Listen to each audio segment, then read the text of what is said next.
হজ পালনের উদ্দেশ্যে সৌদি আরবে রওনা দিয়েছিলেন লিবীয় যুবক আমের মাহদি মনসুর আল কাজাসফি। কিন্তু যাত্রা শুরুর মুহূর্তেই ঘটে গেল এক অবিশ্বাস্য ঘটনা, যা হয়ে উঠেছে আল্লাহর কুদরতের এক জীবন্ত দৃষ্টান্ত। ইতিমধ্যেই সামাজিক যোগাযোগ মাধ্যমে আলোচনার কেন্দ্রবিন্দুতে পরিণত হয়েছে এই ঘটনা। 2 দিন আগের কথা, ঘড়ির কাঁটায় ঠিক 12টা, দুপুরে হজ ফ্লাইটের নির্ধারিত সময়। আমির ছিলেন তার দলের সর্বশেষ হজযাত্রী। তিনি মিশর হয়ে সৌদি যাওয়ার জন্য ত্রিপলি বিমানবন্দরে পৌঁছান। কিন্তু এয়ারপোর্টে পৌঁছানোর পরই নিরাপত্তা কর্মকর্তারা তাকে জানান তার পাসপোর্ট সংক্রান্ত একটি সিকিউরিটি ইস্যু দেখা দিয়েছে, যার কারণে তিনি প্লেনে উঠতে পারবেন না।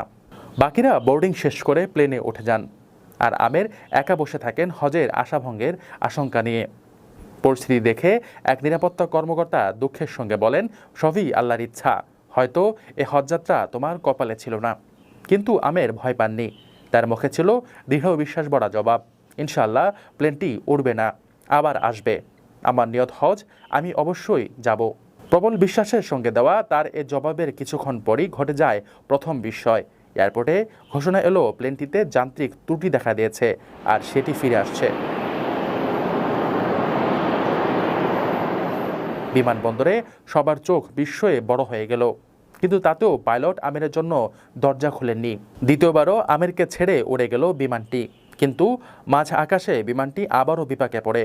এবার মৌসুমি ঝোড়ো আবহাওয়ার কারণে বিমানটি আবারও ফিরে আসে।